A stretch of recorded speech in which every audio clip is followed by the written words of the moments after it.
다시 예수님과 함께하는 여행이라는 주제로 56번째 말씀 함께 나누겠습니다. 동행 길을 가는 목적이 같다라는 제목으로 함께 말씀 나눌 때 큰 은혜의 시간 되실 수 있기를 주의 이름으로 간절히 축원합니다. 모든 사람은 길 위에 있습니다. 우리가 길 위에 있다고 이야기하는 이유는 우리가 살아가는 인생이라는 여정이 어디론가 다 향하고 있기 때문입니다. 그래서 인생을 어디론가 가고 있는 또 나그네 같다라고도 이야기합니다. 그런데 어떤 길을 걷느냐에 따라서 그들이 가는 목적지는 도착하는 곳은 다르게 됩니다. 지금은 같은 길을 걷는 것 같지만 길을 걷는 목적이 다를 때 시간이 한참 지난 후에는 전혀 다른 곳에 가 있게 되고 그때는 도무지 서로 만날 수 없는 그런 자리에, 그런 상황에 이르게 됩니다.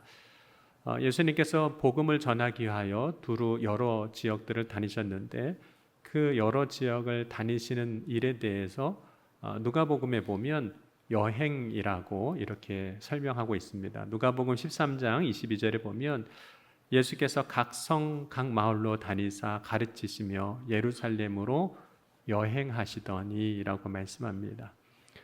예수님과 함께 길을 걷는 것 혹은 예수님과 함께 여행하는 것은 어떤 것일까요? 우리는 일반적으로 여행이라고 하면 즐거운 여정을 생각합니다. 왜냐하면 우리가 여행을 하게 될 때에는 새로운 것을 보기도 하고 그곳에서 맛있는 음식들을 먹기도 하고 또 아름다운 곳을 방문하여 즐거운 시간들을 보내기 때문입니다. 그런데 예수님께서 제자들과 함께 예루살렘에 가시는 길은 단순히 즐거운 여정은 아니었습니다. 왜냐하면 예수님이 예루살렘에 올라가시는 그 이유와 목적이 십자가였기 때문입니다. 예수님은 예루살렘에 올라가시는 그 목적을 제자들에게 분명하게 말씀을 해주셨습니다. 오늘 함께 본 마가복음 10장 33절과 34절에 보면 보라 우리가 예루살렘에 올라가노니 인자가 대제사장들과 서기관들에게 넘겨지매 그들이 죽이기로 결의하고 이방인들에게 넘겨주겠고 그들은 능욕하며 침뱉으며 채찍질하고 죽일 것이나 그는 3일 만에 살아나리라 하시니라. 그런데 이 말씀을 제자들에게 하실 때 예수님은 벌써 세 번째 말씀해 주신 것입니다. 예수님이 첫 번째 하셨던 말씀은 마가복음으로 보면 마가복음 8장 31절에 이렇게 말씀해 주셨습니다. 인자가 많은 고난을 받고 장로들과 대제사장들과 서기관들에게 버림받아 죽임을 당하고 사흘 만에 살아나야 할 것을 비로소 그들에게 가르치시되 드러내 놓고 이 말씀을 하시니. 그리고 두 번째 말씀은 마가복음 9장 30절과 31절에서 이렇게 말씀하셨습니다. 그곳을 떠나 갈릴리 가운데로 지날새 예수께서 아무에게도 알리고자 아니하시니 이는 제자들을 가르치시며 또 인자가 사람들의 손에 넘겨져 죽임을 당하고 죽은 지 3일 만에 살아나리라는 것을 말씀하셨기 때문이더라. 예수님은 세 번에 걸쳐서 계속해서 예루살렘에 올라가시는 그 목적에 대해서 말씀하셨는데 그 목적은 십자가였습니다. 이 십자가는 모든 사람을 대속하기 위하여 예수님이 죽으시기 위한 십자가입니다. 그래서 그 십자가는 대속의 의미가 있습니다. 그것은 동시에 모든 사람의 죄를 대속하고자 하는 구원하시고자 하시는 하나님의 뜻을 이루기 위한 십자가입니다.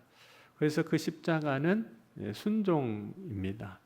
또한 그 십자가는 하나님이 세상을 우리를 얼마나 사랑하시는지 그 사랑을 보여주시는 사건입니다. 그래서 그 십자가는 사랑의 확증이기도 합니다.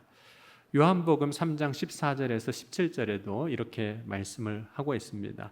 우리 한번 같이 읽어보도록 하겠습니다. 모세가 광야에서 뱀을 든 것 같이 인자도 들려야 하리니 이는 그를 믿는 자마다 영생을 얻게 하려 하심이니라. 하나님이 세상을 이처럼 사랑하사 독생자를 주셨으니 이는 그를 믿는 자마다 멸망하지 않고 영생을 얻게 하려 하심이라. 하나님이 그 아들을 세상에 보내신 것은 세상을 심판하려 하심이 아니요 그로 말미암아 세상이 구원을 받게 하려 하심이라. 그리고 로마서 5장 8절에도 우리가 아직 죄인 되었을 때 그리스도께서 우리를 위하여 죽으심으로 하나님께서 우리에 대한 자기 사랑을 확증하셨느니라. 그래서 예수님이 예루살렘에 올라가실 때 그 목적이 십자가였는데 그 십자가는 우리의 죄를 대속하시는 구원의 은혜요. 하나님 아버지의 뜻을 온전하게 이루시는 순종이고 우리를 얼마나 사랑하시는지 보여주시는 사랑의 사건, 확증의 사건입니다. 예수님이 예루살렘에 올라가시는 목적은 예수 그리스도를 믿는 자를 위한 일입니다. 곧 지금 저와 여러분이 예수 그리스도를 믿고 그리스도인이 되었다면 예수님이 예루살렘에 올라가신 그 일은 지금 그리스도인이 된 나를 위하여 그렇게 올라가신 거죠. 또한 예수님을 따르는 모든 사람들, 제자들을 위한 일입니다. 그런데 제자들은 예수님이 예루살렘에 올라가시는 목적에 대해서 말씀하실 때 그 일이 결코 기쁘지 않았습니다. 예수님은 예루살렘에 올라가서 예수님이 행하신 일, 곧 예수님이 감당하실 고난과 십자가의 죽음, 부활에 대하여 3번 말씀하실 때 3번의 그 말씀에 반응하는 제자들의 모습은 조금씩 달랐습니다. 예수님의 말씀에 대한 제자들의 첫 번째 반응은 항변하는 것이었습니다. 마가복음 8장 32절에 드러내놓고 이 말씀을 하시니 베드로가 예수를 붙들고 항변하며 그러시면 안 된다라고 얘기하는 거죠. 나를 위해서 올라가시는 그 일인데 그렇게 하시면 안 된다는 거죠. 예수님의 그 두 번째 말씀에 대한 제자들의 반응은 무지와 두려움이었습니다. 마가복음 9장 32절에 그러나 제자들은 이 말씀을 깨닫지 못하고 묻기도 두려워하더라. 그리고 예수님의 그 3번째 말씀에 대한 제자들의 반응은 무반응이었습니다. 이제는 예수님의 말씀에 대해서 제자들이 아무런 반응도 하지 않았습니다. 예수님이 말씀하시지만 제자들은 그 말씀을 듣고도 그냥 한 귀로 흘려버리는 겁니다. 무시하는 거죠. 그리고 예수님이 말씀하신 것과 상관없이 자신이 원하는 것이 있다고 하면서 그것을 예수님 앞에 구하게 됩니다. 제자들이 예수님의 말씀과 상관없이 요구했던 것은 주님이 영광의 자리에 앉게 되실 때 그 영광의 좌우편 자리를 달라고 구하게 됩니다. 그래서 마가복음 10장 35절에서 37절에 이렇게 말씀하고 있습니다. 세베대의 아들 야고보와 요한이 주께 나와 여짜오되 선생님이여 무엇이든지 우리가 구하는 바를 우리에게 주시기를 원하옵나이다. 이르시되 너희에게 무엇을 하여 주기를 원하느냐? 여짜오되 주의 영광 중에서 우리를 하나는 주의 우편에 하나는 좌편에 앉게 하여 주옵소서. 제자들이 이렇게 구하는 모습을 보면 예수님이 예루살렘에 올라가시는 이유와 목적이 무엇인지 전혀 모르고 있는 것입니다. 예수님이 3번이나 말씀하셨지만 깨닫지 못하고 있는 것입니다. 제자들은 예수님이 영광의 자리에 앉게 될 때 그 좌우편의 자리에 앉고 싶었습니다. 제자들은 예수님과 함께 예루살렘으로 올라가고는 있었지만 그 목적, 예루살렘에 올라가는 목적은 달랐습니다. 예수님은 십자가가 목적이고 제자들은 영광의 자리가 목적입니다. 그러므로 제자들은 예수님과 함께 예루살렘에 올라갈 때 그 길을 같이 걸어가고는 있지만 실상은 예수님과 동행한다고 볼 수는 없었습니다. 왜 예수님과 함께 걸어가고 있지만 그것을 동행이라고 할 수 없다고 말하는 것일까요?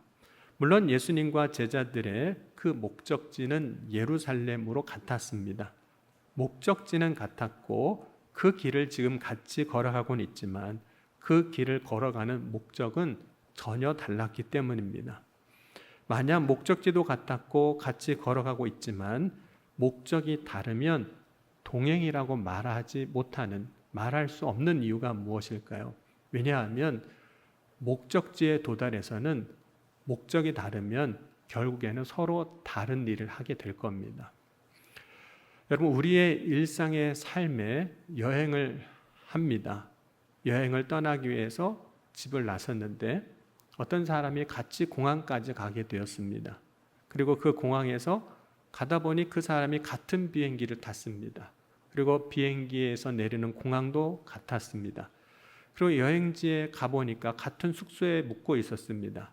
여행하다 보면 이런 일들을 종종 경험합니다.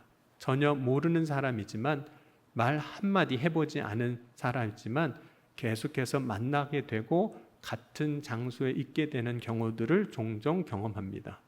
하지만 우리는 그 사람을 나와 동행한 사람이라고 말하지 않습니다. 다만 우연찮게 여러 번 걸쳐서 같이 있었을 뿐입니다. 왜 여행지에 만난 사람들을 동행이라고 부르지 않는 것일까요? 그 이유는 물론 여행이라는 것은 같이 왔지만 궁극적으로 그곳에 가는 목적이 달랐기 때문입니다. 그뿐만 아니라 그 사람과 친밀하게 무엇인가를 하지 않았기 때문입니다. 친밀하지 않았다는 것은 함께 가는 것이 기쁘지 않았다는 것으로 우리가 설명하고 이해할 수 있습니다. 우리는 여행지에서 어떤 사람과 설령 그 자리에 함께 있었다 할지라도 그 사람으로 인하여 기뻐하지 않습니다. 그냥 있는 사람일 뿐이지 그 사람이 옆에 있어서 너무 기쁘다 이렇게 이야기하지 않습니다. 예수님이 예루살렘에 올라가실 때 제자들은 예수님과 함께 걸어가고 있었습니다. 그런데 제자들은 예수님과 함께 예루살렘에 올라가는 것이 기쁘지 않았습니다. 오히려 예수님이 그렇게 말씀하시고 예루살렘에 올라가시는 것이 화가 나기도 했고 그래서 항변했습니다. 그리고 예수님이 그렇게 하신다고 하시는 것이 마음 한편으로는 불편했습니다.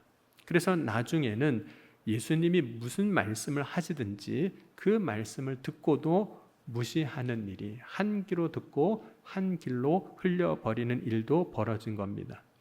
같은 길을 걸어가고는 있지만 그 길에 기쁨이 없다면 그것을 우리는 동행이라고 말할 수 없다는 겁니다. 더 구체적으로 말한다면 같은 길을 걸어가고 있지만 기쁨이 없다면 그것은 행복한 동행이 아닌 겁니다. 여러분, 우리가 신앙생활을 하면서 주님과 함께하는 일은 행복한 일입니다. 아멘이신가요? 네. 주님과 함께하는 일 행복하시죠? 네. 곧 주님이 함께하는 모든 일이 행복한 동행입니다. 왜 예수님이 나와 함께 하시는 것이 행복한 동행이 되는 걸까요? 그 이유는 예수님이 나의 복음이 되셨기 때문입니다.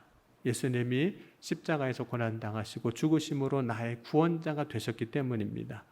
내가 믿고 고백하는 그 예수님으로 인하여 나의 삶이 변화되었기 때문입니다. 이제 예수님으로 인하여 우리가 근심하거나 두려워하지 아니하고 감사와 소망으로 살아갈 수 있게 되었기 때문입니다. 그래서 예수님이 나의 복음이신 거잖아요. 그 복음이 되시는 예수님과 함께 가니까 그 동행이 행복한 동행이 되는 겁니다. 여러분은 예수님과 함께 예루살렘에 올라가는 것, 십자가를 지기 위하여 올라가는 것이 기쁨이 될 수 있을까요? 예수님이 예루살렘에 올라가실 때 사람들의 환호성과 찬양을 듣기도 했습니다. 그 환호성과 찬양을 들을 때 아마도 예수님과 함께 했던 그 제자들은 기뻤을 겁니다. 그것은 마치 내가 그런 환호성을 듣는 듯한 착각을 일으켰을 정도였을 겁니다. 사람들이 예수님의 이름을 부르며 그 길을 준비할 때 예수님의 제자들은 예수님이 세상의 왕이 되신 것 같았고 제자들은 그 옆에 높은 자리를 차지한 어떤 사람들이 된 것처럼 생각했을 수도 있습니다. 하지만 예수님이 예루살렘에 올라가시는 것 자체가 온전한 기쁨이 될 수가 없었습니다. 왜냐하면 예수님은 십자가를 지시고 고난을 겪으시고 죽으실 것이기 때문입니다. 고난과 죽음을 기뻐할 사람이 과연 누가 있겠습니까? 그런데 예수님은 그 예루살렘으로 십자가를 향해서 올라가셨습니다. 그리고 예루살렘에 올라가실 때 앞에 서서 올라가셨습니다. 마가복음 오늘 10장 33절 한번 같이 다시 한번 읽겠습니다. 예루살렘으로 올라가시는 길에 예수께서 그들 앞에 서서 가시는데 그들이 놀라고 따르는 자들은 두려워하더라. 이에 다시 12 제자를 데리시고 자기가 당할 일을 말씀하여 이르시되, 예수님이 앞에 서서 가셨다는 것은 예루살렘을 향해서 올라가실 때, 그 십자가를 향해서 올라가실 때 적극적으로 올라가셨다는 뜻입니다. 예수님이 앞서 가셨다는 것은 그 앞에 있는 십자가를 피하지 아니하시고 예루살렘을 향하여 예루살렘으로 올라가신 것을 의미합니다. 예수님이 앞서 가시는 것은 모든 것의 본을 보여주신 것입니다. 예수님이 앞서 가심으로 예수님을 믿는 사람은 예수님과 함께 그 길을 따라가는 겁니다. 그렇다면 예수님은 십자가를 향해서 올라가는 그 길인데, 고난을 향해서 죽음을 향해서 올라가는 그 길인데 어떻게 앞서서 가실 수 있으셨을까요? 예루살렘에 올라갈수록 십자가는 점점 가까워집니다. 그런데 예수님은 가까워지는 고난의 십자가만 보신 것이 아니라 십자가를 지신 이후의 모습, 곧 십자가를 통과한 이후의 모습도 보셨습니다. 그것은 사흘 만에 다시 살아나는 것입니다. 우리 마가복음 10장 34절도 우리 오늘 말씀 다시 한번 읽겠습니다. 그들은 능욕하며 침뱉으며 채찍질하고 죽일 것이나 그는 3일 만에 살아나리라 하시니라. 그리고 히브리서 12장 2절도 같이 함께 읽겠습니다. 믿음의 주여 또 온전하게 하시는 이인 예수를 바라보자. 그는 그 앞에 있는 기쁨을 위하여 십자가를 참으사 부끄러움을 개의치 아니하시더니 하나님 보좌 우편에 앉으셨느니라. 예수님이 어떻게 예루살렘을 향하여, 그 십자가를 향하여, 그 고난을 향하여, 그 죽음을 향하여 올라가실 수 있으셨던 걸까요? 그 이유는 예수님은 십자가를 통과한 후에 있을 그 기쁨을 바라보고 가신 겁니다. 그러니까 예수님과 동행하려는 사람이 예수님과 끝까지 같이 함께 가려면 예수님이 바라보신 그 앞에 있는 기쁨, 십자가를 통과한 후에야 비로소 얻을 수 있는 그 기쁨을 볼 수 있어야 예수님과 함께 그 십자가를 향하여 예루살렘을 향하여 올라갈 수 있습니다. 그 앞에 있는 기쁨을 보지 못하면 결국에는 예수님과 같이 가는 것 같지만 십자가 앞에서 예수님과 함께 가지 못하게 됩니다. 그래서 결국에는 같은 목적지를 향하여 가지 못하게 되는 겁니다. 제자들은 예루살렘에서 예수님 십자가의 고난을 겪으신 후에 있을 일, 예수님이 말씀하신 사흘 만에 다시 살아난 일이 믿어지지 않았습니다. 예수님이 말씀하시지만 그 말씀에 그들의 귀에 들어오지 않았습니다. 사람이 죽었다가 사흘 만에 다시 살아나는 일은 있을 수 없는 일이라고 생각하고 있었던 것입니다. 그러므로 제자들은 자기 귀에 들리는 그 말, 십자가의 고난만 생각할 뿐입니다. 십자가의 죽음만 바라보게 되는 겁니다. 그래서 끝까지 같이 못 가는 겁니다. 그런데 예수님은 사흘 만에 다시 살아나는 일이 불가능한 일이 아님을 죽었던 나사로를 살리시는 사건을 통해서 보여주셨습니다. 예수님은 나사로가 병들어 죽게 되었다는 소식을 들으시고도 계시던 곳에 이틀을 더 머물러 계셨습니다.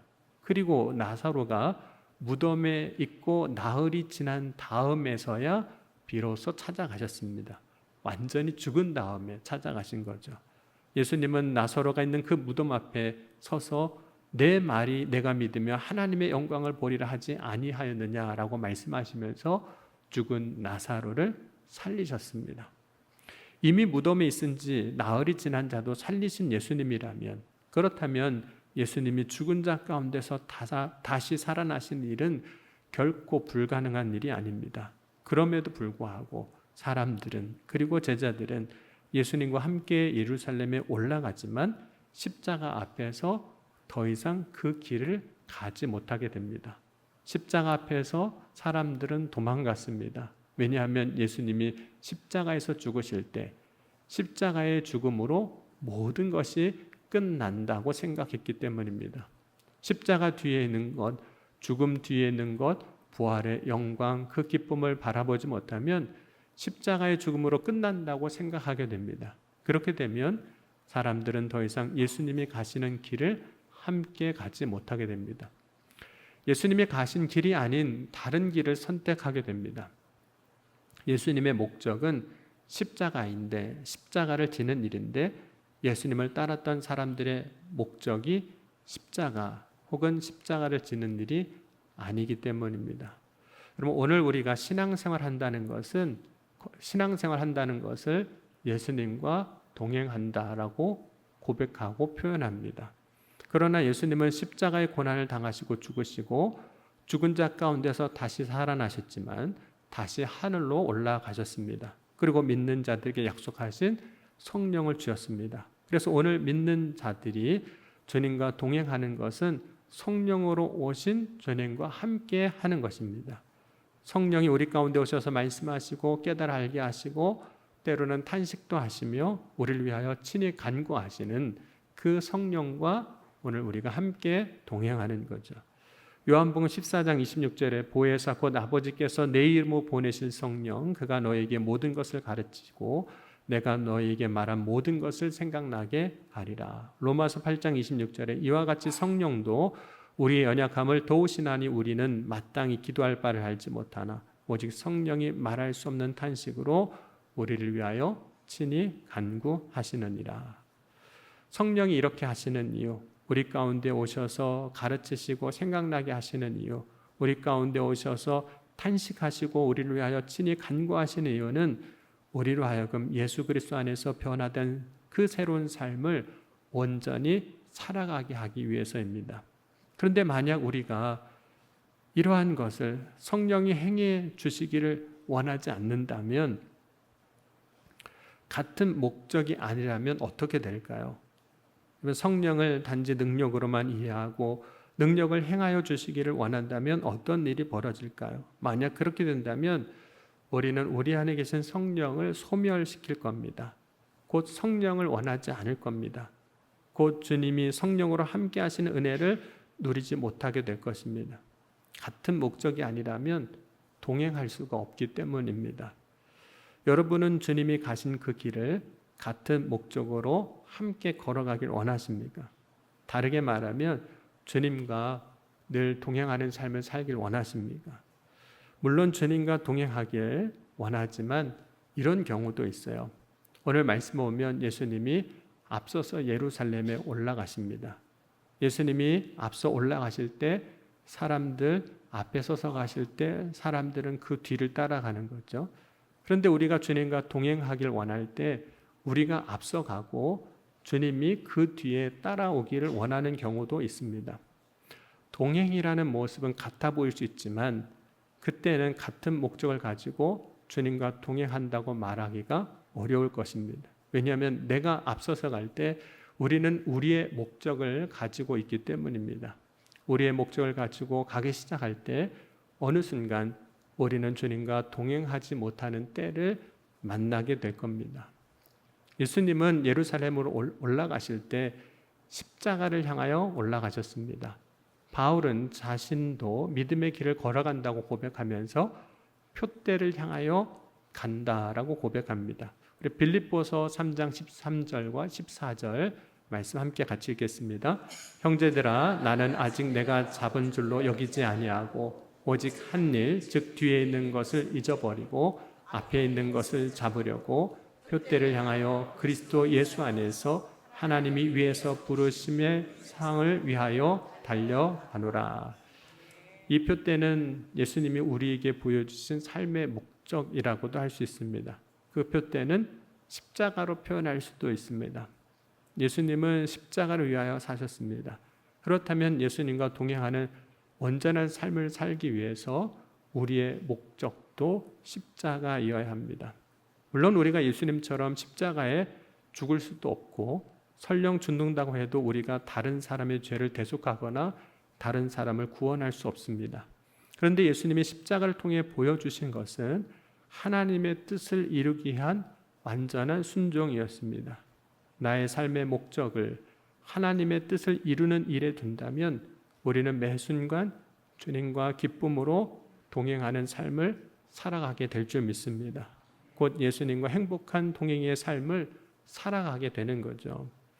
오늘 우리의 삶의 목적을 내 삶의 자리에서 주님과 동행하는 것에 둘 수 있는 저와 여러분이 될 수 있기를 주의 이름으로 간절히 축원합니다.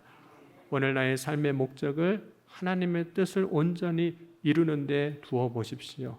오늘 나의 삶의 목적을 십자가로 여겨 보십시오. 그때 그 너머에 있는 기쁨을 발견하게 하시고 기쁨으로 주님과 행복한 동행하는 믿음의 여정을 걸어가게 하여 주실 줄 믿습니다. 예수님과의 행복한 동행, 이것이 저와 여러분 오늘 우리의 믿음의 삶의 고백이 될 수 있기를 주의 이름으로 간절히 축원합니다. 오늘 주신 말씀 붙잡고 우리의 믿음 고백 가지고 잠시 기도하시겠습니다. 주님, 오늘 이 시간 우리가 주님과 함께 걸어가는 인생 여정이 주님과 행복한 동행이 되게 하여 주옵소서. 주님 가신 그 길을 걸어갈 때 주님 가신 그 십자가를 바라보며 우리도 나아가는 믿음의 여정이 되게 하여 주옵소서. 그 십자가의 고난과 죽음만을 바라보는 것이 아니라 십자가에 넘어 있는 그 기쁨을 바라보며 그 죽음 너머에 있는 부활의 영광과 소망을 바라보며 나아가는 믿음의 삶이 되게 하여 주옵소서. 이 시간 함께 오늘 말씀과 고백 가지고 통성으로 기도하시겠습니다. 지금도 살아계시고 역사하신 하나님 아버지 감사합니다. 오늘도 주님과 행복한 동행 믿음의 여정을 살아갈 수 있는 주의 자녀들이 다 되게 하여 주옵소서. 이 아침에도 고백하며 주님 앞에 나아갑니다. 주님, 십자가 너머에 있는 그 놀라운 기쁨을 바라보며 그 죽음 너머에 있는 그 부활의 소망을 바라보며 오늘 믿음의 여정을 걸어가는 주님과 기쁨으로 함께 동행하는 믿음의 삶이 되게 하여 주옵소서. 오늘 이 아침에 우리의 기도의 간구에 우리의 부르짖음에 응답하시고 역사하여 주실 줄 믿습니다. 사랑의 주님 감사합니다. 오늘도 우리의 삶이 주님과 행복한 동행의 삶이 되게 하여 주옵소서.